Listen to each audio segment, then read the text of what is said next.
A listener note: this story contains adult content and language. John Jallow can't be sure how John Meehan found him, and he was apprehensive about taking him on as a client. His paralegal had done some research on Meehan and was so spooked that she told her boss she wanted no part of the case. Meehan had done prison time for stalking and terrorizing a Laguna Beach woman, and now on April 8, 2015, Meehan was sitting in Jallow's Santa Ana law office. Meehan wanted Jallow to sue the Laguna Beach woman, claiming she'd cheated him of $250,000. Meehan had other ideas for lawsuits, too. There was yet another woman who had supposedly cheated him. He also accused police who had arrested him of stealing his cash. The blizzard of lawsuits was part of John Meehan's plan to win back the trust of his wife, Debra, who was sitting beside him. He wanted Jallow to prove he'd been the victim in case after case, not at all the dangerous swindler portrayed in mountains of court papers. Jallow told me that he planned to turn down the case, even though he would be getting a $25,000 retainer. But meeting Debra, listening to Debra, gave him second thoughts. She seemed naive and helplessly in her husband's grip. She struck me right off the bat as a very genuine, very sweet, very vulnerable lady. And she was obviously in love with him. Although I really only met him face-to-face once, and that was in about a 2-hour interview. He was the scariest man I had ever met in my life. I'm 70 years old. I practiced law for 42 years before I retired last year in September. John Meehan was scary.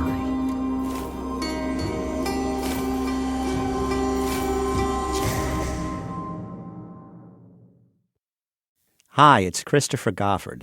If you'd like to support more signature journalism like this, you can join us by subscribing to the LA Times.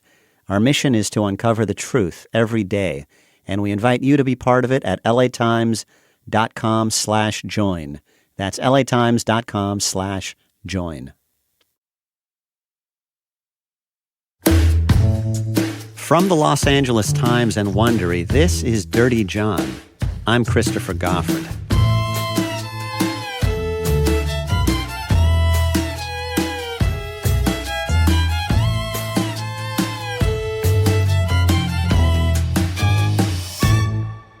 Part 5, Escape. So I've got this lady that's sitting there who just strikes me as wonderful woman, and this scary, scary guy that I can hardly look at him sometimes because it just feels to me like the anger that he is holding inside is so intense. Debra explained that her family didn't trust the man she'd married after a whirlwind romance of less than 2 months. There was a definite chill in her relationship with her children. They believed he was a greedy predator and that the longer they stayed married, the bigger his claim on her considerable wealth. She was asking me, what can we do? Can you do anything that will help put my family at ease? I asked her whether or not she had gotten a prenuptial agreement with John before they got married, and she said that she had not. And I suggested that, well, maybe it would ease your family's mind if we did a postnup. Jallow began explaining how a postnup would work. It would effectively cut John out of Debra's fortune if they split up. The strangest thing happened during the course of this 2 hours together. The more we dealt about the postnup and how it would actually go in effect, the more sulking and angry John became. Not vocally. He didn't get angry with me. He didn't say anything like, we don't need your goddamn stinking postnup, thing like that. But as we talked about it, he was like sinking down in his chair with his hands crossed in front of his chest, and he was almost scowling at me with his lips puckered and his squinty glaze. I couldn't tell you what color his eyes were, But I can tell you that as I sat across that table from him that day, they were as black as coal. It's the kind of thing where you look at somebody and you swear you can hear, you can literally hear the seething cauldron that's inside their brain. And that's when I started looking at this guy thinking, oh my God, he is a nutcase. This is a dangerous man. And at one point I looked at him and said, John, it's obvious that you don't like this conversation about, where we're going with all of this. But John, it's obvious to me that this woman loves you and she's looking for a way to eliminate this problem that we have with her family. So I'm not here to try and hurt you. I'm not here to act as the bad guy. I'm here because this woman is in love with you and is asking for my help to try and smooth things over with her family. John's responses became shorter, more clipped. But still, he didn't yell at him or threaten him. This was someone I wanted to get out of the room with. I just felt like, this guy, his forehead's going to break open right in front of me because there is so much anger. I would tell you, beyond anger, I just got the feeling that this guy was consumed with rage. He was very good at keeping it bottled up, but it was something that was palpable to me. Nothing that would result in a complaint to the police department that would ever stick, though. You can't file a charge on a guy for that. Certainly not, and the woman he was married to wasn't asking me to do anything about that.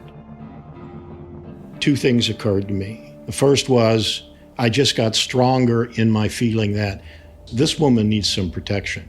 And if she's got nobody else, then this office is going to try and do it as much as we can. The other thing that occurred to me as I looked at John and I watched him seething about the idea that there would be a post-nuptial agreement was that this guy is going to find a way to torch this deal now. He's going to find a way to say, oh, no, you're fired. You're not doing this right. You're fired. After they left his office, Jallo says he told his assistant that he thought Debra's life was in danger, that someone needed to protect her. This lady, I don't want to be melodramatic, but this lady, her life is in peril. If she says or does the wrong thing for him, I just believe this guy's got killer instincts in him. Jallo got to work on the post-nup. He sent financial disclosure papers to John to fill out, but John dragged his feet in returning them. Jallo also told him he'd studied the material he'd given him on the woman he claimed had defrauded him, including a big stack of emails, and couldn't see the makings of a lawsuit. He needed a lot more information. He went ballistic on the phone, and he started screaming and yelling, you should have had that lawsuit filed by now. You should have had both of those lawsuits filed by now. I don't think you know what you're doing. You're just a waste of my time. I'm done. You're fired. And I said, okay, all right, John, if that's the way you feel, I think I should talk to Debra to see, does that apply on the post-up? He said, you are fired. You don't work for me. You don't work for Debra. We want nothing to do with you. Jallo would put some time into the case, and he said he'd figure out what to bill him and return the remainder of the money. She said, no, the fuck you won't. You are going to send me every goddamn dollar back, that type of thing. And he starts screaming at me that I'm a fraud, that I'm a crook. He is just getting nasty beyond belief. I'm calling, I have a check here for $25,000 tomorrow morning, or I call the Bar Association. And so I thought to myself, there ain't no way I'm giving this guy 25 grand back. I am going to figure out my time, and I am going to bill it, and I'm going to give him the remainder back. And I don't care whether he goes to the Bar Association or not. I've got a retainer from him. I can show all my work. I can show all those emails. But then we've got emails going back and forth between him and me at that point where he is just losing it. He wants his money. It's got to be paid right now. He's going to go to the state's attorney's, district attorney's office, blah, blah, blah. And me, I'm thinking of, wow, this is the guy that I'm pretty sure has homicide in his head, you know? It was around this time that Jallo started bringing a shotgun to work. I've got bills to pay, I've got the lights to keep on, I've got the rent to pay, I've got employees to pay, but I'm thinking, you know, this is one guy I don't want to have out there thinking, you know, screaming and yelling that I cheated him. This is a guy who would do anything. So I agree to give him his money back. I should add that later, a couple of weeks later, he filed a complaint with the bar. Even after he cashed the check? Absolutely. Absolutely. Jallo wasn't able to get through John to reach Debra, and he wanted to know her position on all this. All he could think to do was drive to her business in Irvine, Ambrosia Interior Design, and leave her a note. I said, I'd like to leave this for Miss Newell. This is a personal matter, if you'd please deliver it. And all I said was, Debra, I don't know if you know this or not, but John has filed a complaint with the Bar Association. I am just curious as to whether or not you're aware of it and whether or not you concur with it. That's all I asked. I didn't get a call from her. I got a call from him. Don't you, if you ever contact my wife again, and this may be the one time where he did threaten me. You know, he just, if you ever contact my wife again, you are going to regret it. You know, so I figured, oh, you know, that was a dumb thing. Now I pissed this guy off even more. What's interesting is that it took you only 2 hours to form an impression that's lasted now years. It's almost like the opposite of a religious experience, you know, where you meet someone holy and it changes your life. This is sort of the inverse of that. Like you looked into a void. That is so true, because we don't want to believe the really bad things about people. We just don't. We want to think that people are good. And when you meet somebody like this, and you realize I am sitting here in the presence of evil incarnate, you know that people like him really do exist, and one has just come into your orbit. Scariest man I've met in my 70 years. Debra made sure John understood that one day her children would inherit all her money. That was fine, John told her. All he needed was her. He used to tell me that he would rather that he could date so many wealthier women than me, that he would much rather be with me with no money, living under a bridge, than with the wealthiest woman living in a mansion without love. Debra had cut John out of her will months back for fear that he might kill her. And though she went to sleep beside him and woke up beside him, it was impossible to completely banish that fear.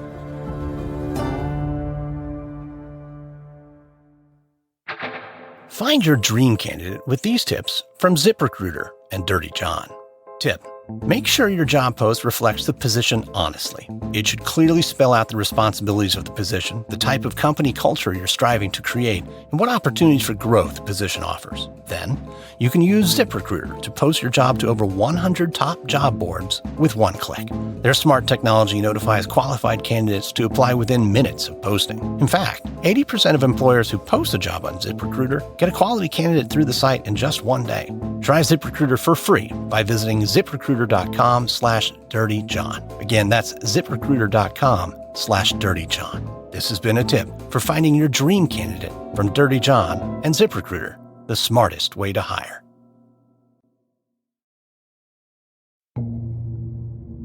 Debra's kids thought it was flat out crazy that she had returned to John. And Meehan wanted her kids, particularly her 2 oldest daughters, out of her life. He blamed them for the troubles in the marriage, blamed them for hiring a private eye to probe his past, blamed them for temporarily turning his wife against him. This is Jacqueline. I was very angry that she had gotten back together with him, because I just felt like, of all of the evidence that we had, how could you believe, how could any story prove that this stuff is okay to be here? all of this evidence about John. John's hatred for Debra's family did not seem to extend to Tara, Debra's youngest and quietest daughter, even though she had clashed with him. He found her the least troublesome of his stepdaughters. Tara feared him and disliked him. He was the reason she sometimes carried a pocket knife. She said she was willing to sit down with him and try to work things out, believing he would never take her up on it. Jacqueline was upset with Tara for seeming to give him a chance. Tara's a lot more like my mom, where she wants to believe the best in people rather than see any of the bad things. And I could probably be a little bit more like them. It would do me some good, but I just couldn't see anything good in him, just all bad. In the summer of 2015, Tara was living in Vegas with her boyfriend, Jimmy Grob. They were renting a 3-bedroom house with 3 dogs and 2 cats and trying to make it work. Every love affair has its own set of rituals, and theirs was a Sunday night television show. So something that Tara and I bonded over definitely was an affinity for one of our favorite shows, The Walking Dead. And, it's the way the show is set up, they put these characters in such crazy, dire circumstances. One episode, I think it was in the 2nd season, where a character is trapped in a bathroom of an RV and, is just basically death is knocking at the door right there. It's relentless and won't stop. It's, menacing. And then she gets handed a screwdriver from one of her mates up top and ends up, just stabbing the thing to death in the face. And it was just, that fight or flight moment. And it's like, what are you going to do when something that menacing just won't stop? We would watch that show, then we would watch it again, and then we would watch The Talking Dead. I just thought if there's a zombie apocalypse, then maybe I might know what to do. A zombie is an uncomplicated dream of evil. Almost everything else in the world is ambiguous. There's good and bad people, and bad and good people, and gray everywhere. But zombies are not reasonable, and they're not redeemable. They're only survivable or destroyable. As the shadow of John's menace seemed to lengthen, this was the feeling evoked in people who had come to fear him. Tara says she got a zombie kit for Jimmy, with food, water, a flashlight, a filter straw, matches, a thermal blanket, and knives. I told him to take it just in case he ever had zombies in his life. And where did you get all this stuff? I went to, there's a zombie apocalypse store in Vegas. The zombie kit was her Christmas present to Jimmy in 2014, and it was their last Christmas together. By the summer of 2015, they were breaking up. In the breakup, Tara got Cash, their Australian shepherd. She had a tighter bond with Cash than Jimmy did. Debra drove out to Vegas to pick up her daughter, who was crestfallen after the breakup. John didn't object. Tara moved back to California and started applying for jobs. She found one as a kennel attendant and dog groomer. She loved the company of animals. John and Debra were living in a luxury apartment near the Irvine Spectrum, an upscale area. They traveled a lot: Denver and Colorado Springs, San Francisco and Seattle, Santa Barbara and Lake Tahoe.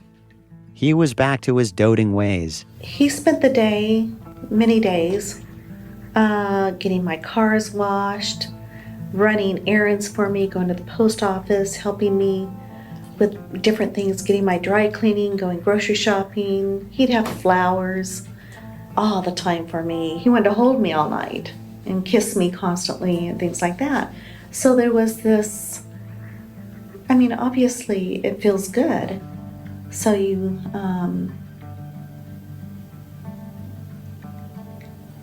hold on to that, I think, at times. At night, he fell asleep holding her, breathing against the side of her neck, his arm over her body. It was strange to be in love with someone and fear him at the same time. She was careful what she told him about her kids because he became so volatile at any mention of them. He was secretive about the rare phone calls he'd get. He claimed to spend a lot of time at 24-hour fitness or at the sauna, but she really had no idea what he did all day. When they went to the dog park to let the golden retriever Murphy run around, who was this woman who kept smiling at him? Had they shared something together? Sometimes she'd come home afraid she'd find something she didn't want to see, like John with another woman or doing drugs. And I was a little nervous going home. I didn't know what to expect. I didn't know what he was doing on his computer all day. I didn't know what he was doing. I was scared. I think that I was scared for my life and my kid's life. I'd made such a major mistake. And so what happens? Do you tell anybody? Like, hey, I need to get out of this? I didn't want anyone to worry, so I kept it to myself. I did call psychologists a few times and talk to them. What did they say? They said you need to protect yourself, so it's best not to just jump out of it real quickly, but to plan it.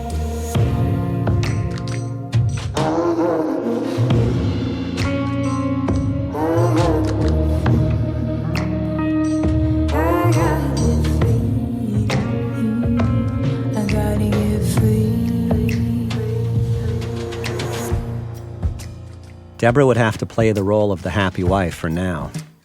Sometimes he seemed to sense that something had changed. He said, "You don't look at me in the same way." He said, "I know you're going to leave me." She told him it was just his imagination, that she was busy at work, that she was stressed, that she was sorry. And she made him one of his favorite meals, pork roast with vegetables, jambalaya, chicken noodle soup from scratch. He'd say he wouldn't know what to do without her, that he wanted to die in her arms. Sometimes they had the semblance of a normal domestic life. In the evening, he'd put on the TV while she sat reading beside him. He liked the show Lock Up, the documentary series about life behind bars, and Intervention, the show about addiction, two subjects about which he had intimate experience. He liked the comic Daniel Tosh on Comedy Central. But his favorite show was MTV's Ridiculousness, which mocks people in viral videos who do stupid things and get hurt. It always made John laugh. Debra had begun hiding money from him. She'd take $2,000 from every paycheck and give it to her eldest daughter or to a friend. She didn't want him to have access to all her money for fear he'd take it, and she didn't want him to know that she was still giving money to her kids. In October 2015, she bought a house on North Water Street in Henderson, Nevada. It was an investment, and she got to work upgrading it. But more importantly, it was a place John could stay where he would be away from her children. One day she went to see Jacqueline, and when she returned, he confronted her about where she'd been. He'd kept a tracker on her car. He told her if she saw Jacqueline again, he'd throw Jacqueline in the ocean and make sure she didn't come out. I'd say, stop being so dramatic, or things like that. There were just comments like about his wife, ex-wife, about Jacqueline, I started realizing this man, if I do try to leave him, and I think that part of me wanted them to finally all like each other and be a happy family, it wasn't going to happen. It wasn't happening. By December 2015, they'd been married a year. John sat down to type her a 2-page letter. It was a treacly bonbon with a core of arsenic. It reminded her of what he required. Between her family and her husband, there was room only for him. It starts out saying, "Deb, happy anniversary, 1 year, and forever means forever." He would say that to me all the time. We've been through some hard times, complicated times, but at the end of the day, I have you to myself. No family, no issues that we can't work out. I love you. You have the kindest, most forgiving heart of any person I've ever known. I want to grow old with you. I want to hear your breath in the middle of the night, feel you reach for me when there is nothing else between us. I can't imagine living without you. and your absolutely nutty family. They're not nutty, by the way. I hope to get over what they did. I wish I could now, because I see the pain you have being away from them. I wish I could just fix this. I wish I could make all those problems and issues go away. But sometimes life is so complicated that there is no turning around. Sometimes the issue is bigger than us. Sometimes letting go is better than holding on. We have each other. We have each other forever. I will never cheat or disrespect you in any way. I have no desire for anything other than you. You are simply the best person I have ever known, with the biggest heart imaginable. I wish I was more like you. I wish I could see the world like you do. He went on to say, I love the way you smell and the way you drift off to La La Land while I'm talking to you. I love the feel of you, and needless to say, making love to you is about as close to a religious experience as I have ever had.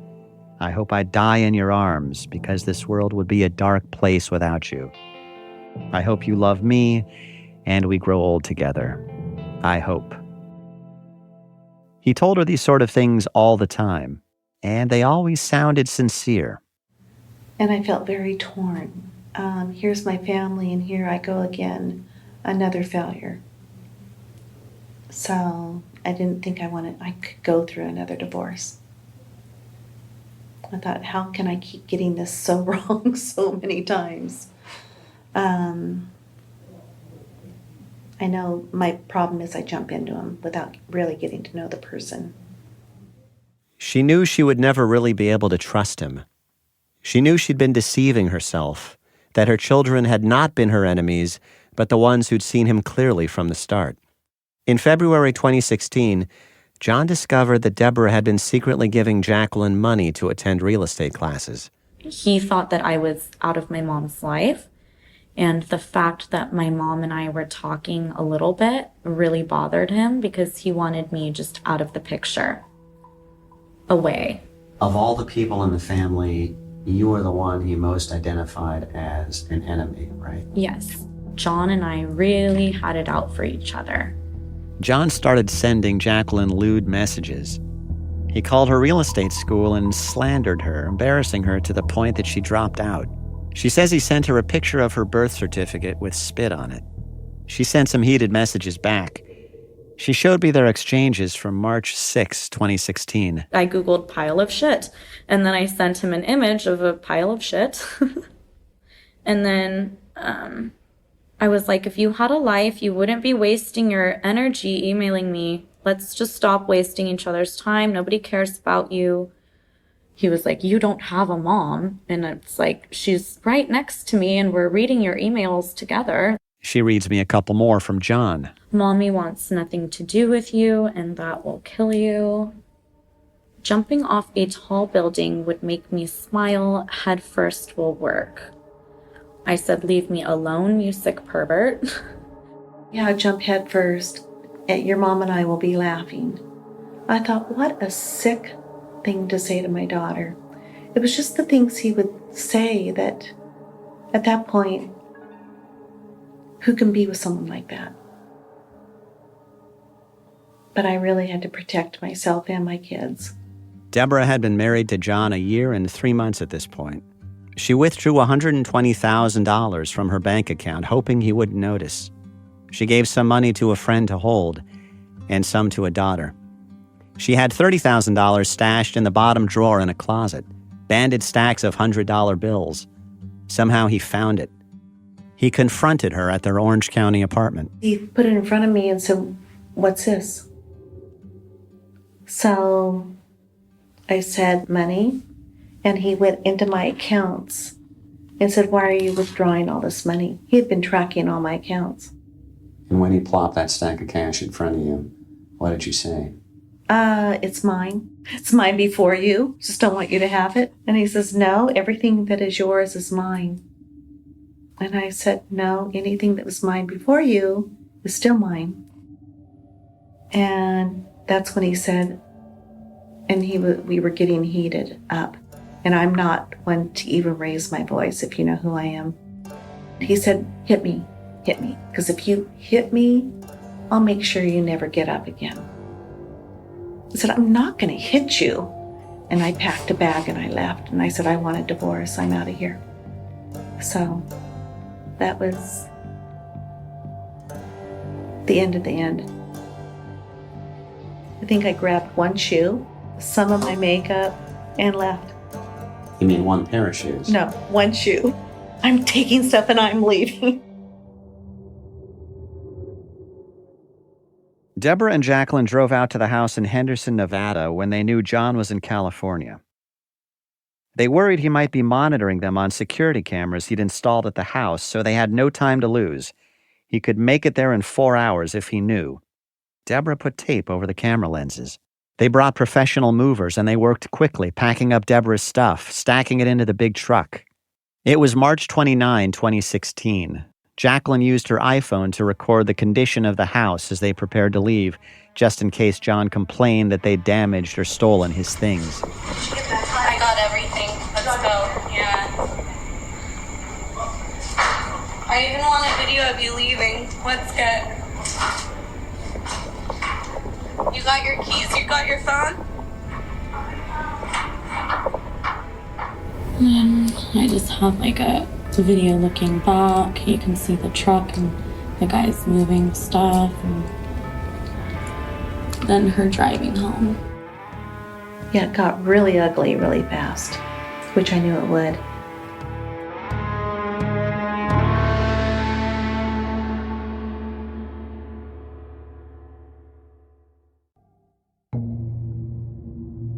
Gigolo was the perfect term for this guy. He had nothing, and portrayed himself as having everything. Debra had approached a family law attorney who spoke to John Meehan by phone and heard something chilling in his voice.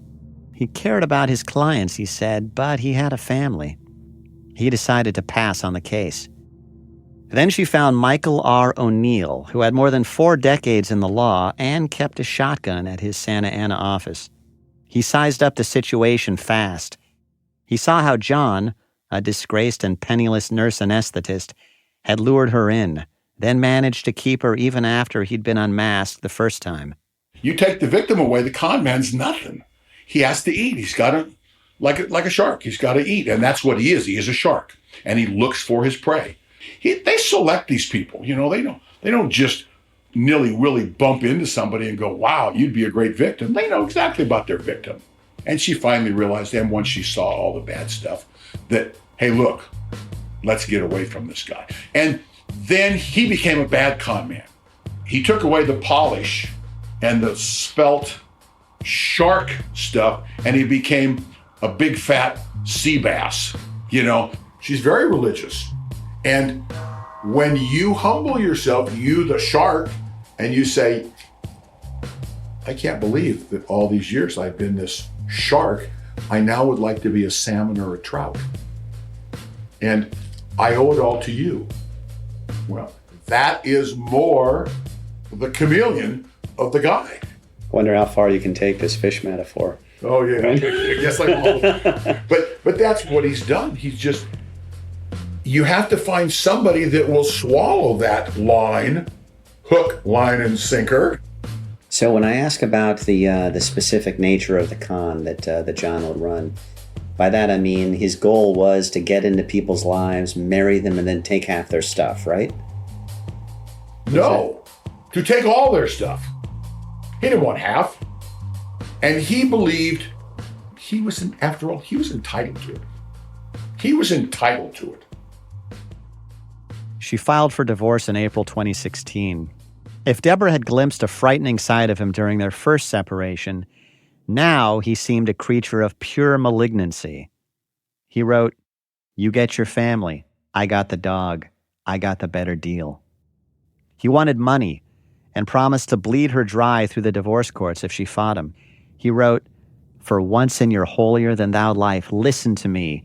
You are going to have to pay both sides, which could easily take a year. We had a good run except for your family. There is no trust, but the last thing I want to do is break you." He sent her photos of himself with a provocatively posed ex-girlfriend. He threatened to disseminate compromising photos and emails.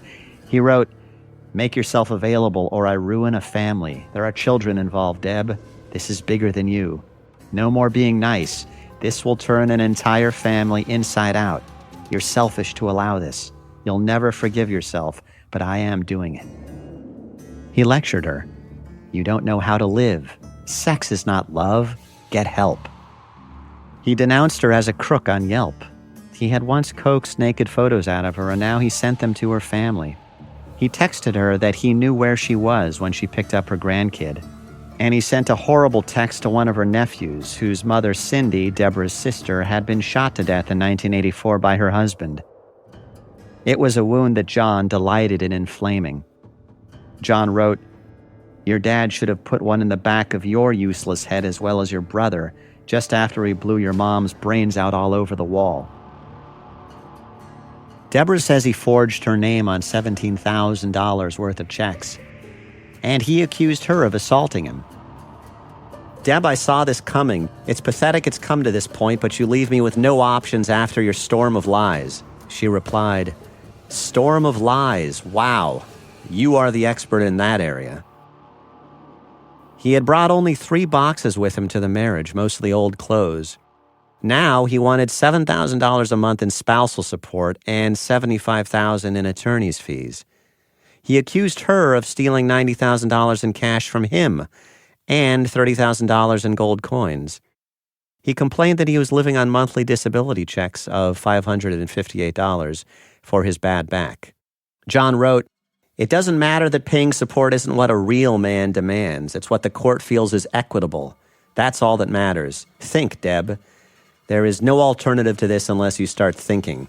That, or you will eventually get bled dry. Be smart, Deb.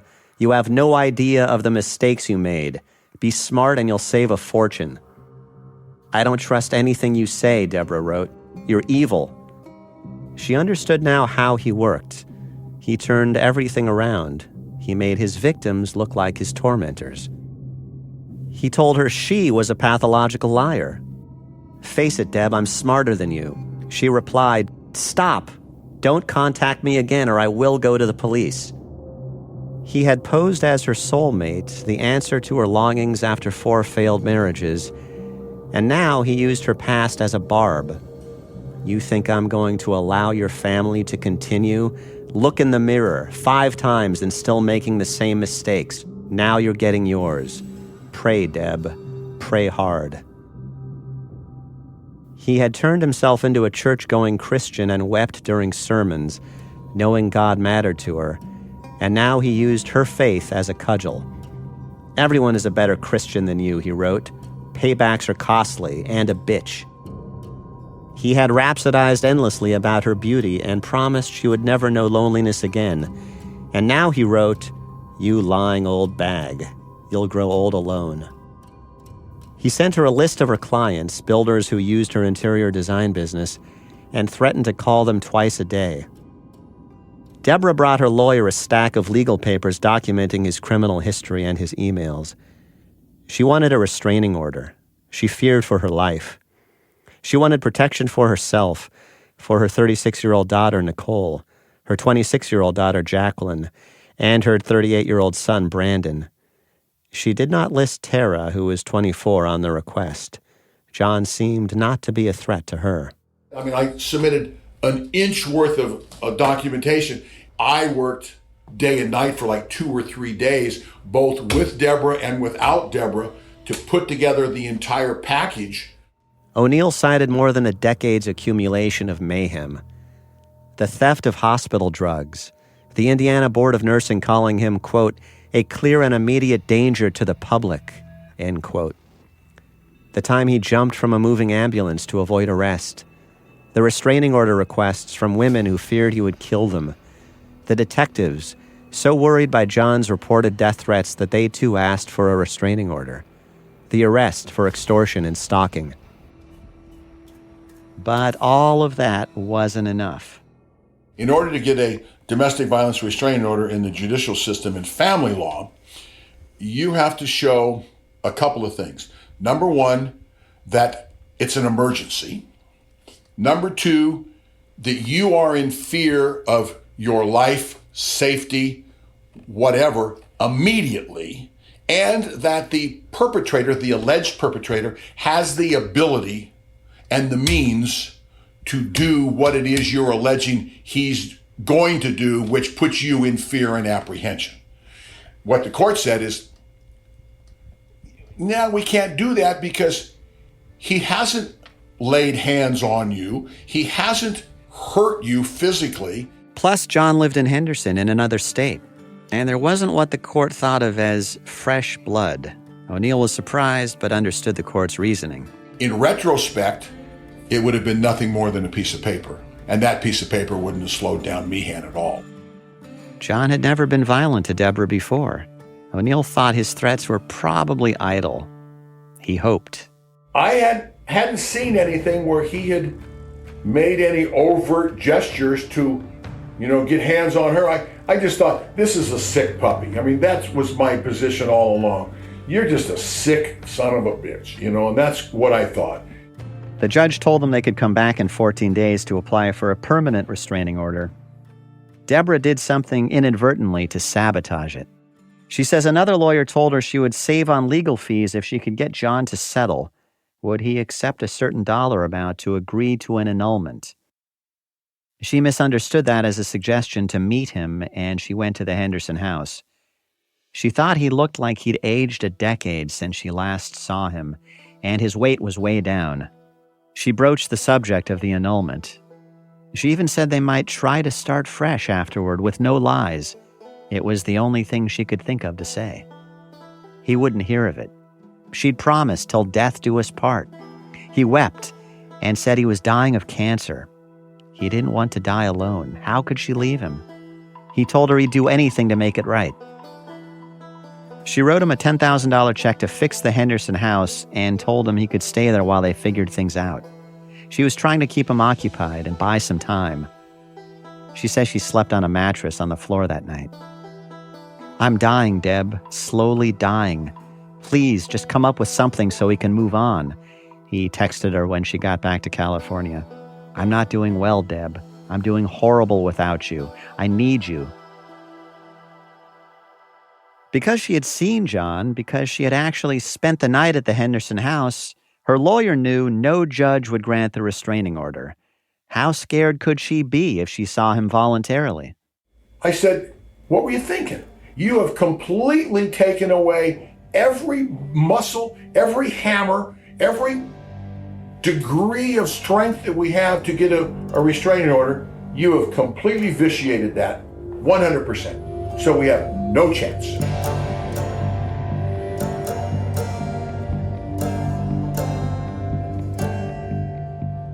It was June 2016. Debra was living out of hotels, working out of hotels, checking in under the names of her assistants, wearing a dark wig to conceal her blonde hair. Now and then she snuck into her office in Irvine. Around 1 p.m. on Saturday, June 11th, she got there to find her blue sport model 2015 Jaguar XF was missing from the lot, a $64,000 car. 2 days later, the car was discovered in front of a business a block away. It reeked of gas, and there was fire damage to the seat and doors, and there was a gas can in the car. Whoever had attempted to torch her car had done an inept job. The windows were rolled up, and the doors were closed. The fire had extinguished itself for lack of oxygen. Grainy surveillance footage showed John in jeans crouched behind the bushes, watching the car, waiting that Saturday morning. And it showed him come back about an hour later wearing gloves and a painter's uniform. Police talked to John, who admitted that he had taken the car that Saturday, but insisted that he had done so with Debra's permission and had then returned it unharmed. This was not a full admission of guilt, but a stupid thing to say. It put a man who lived out of state at the scene.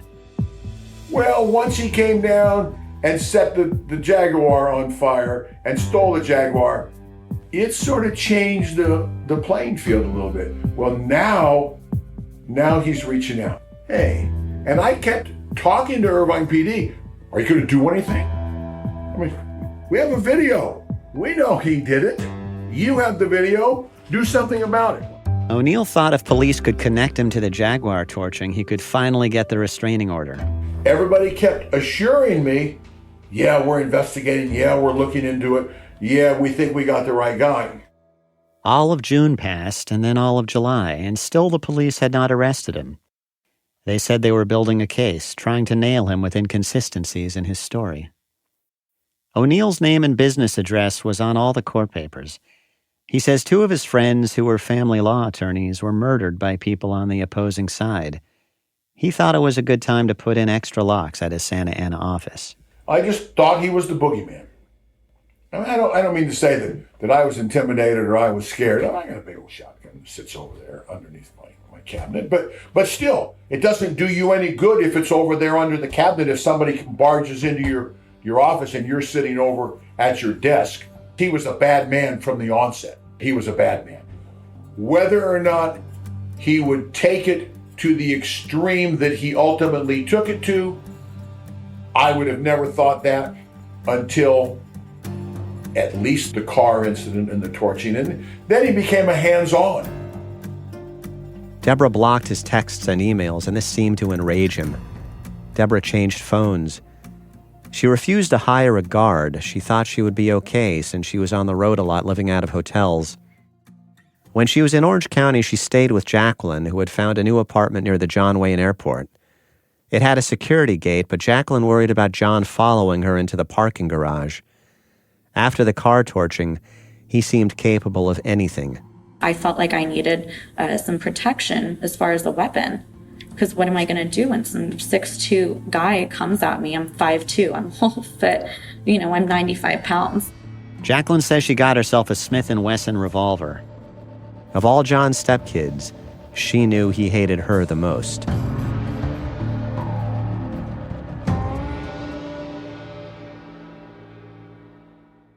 On the final episode of Dirty John. Police, do you have an emergency? Yeah, we do. We got, a stabbing west of come on. the woman? Breathe. Come on. Breathe. It's really bad. All right, I understand. We have officers on the way.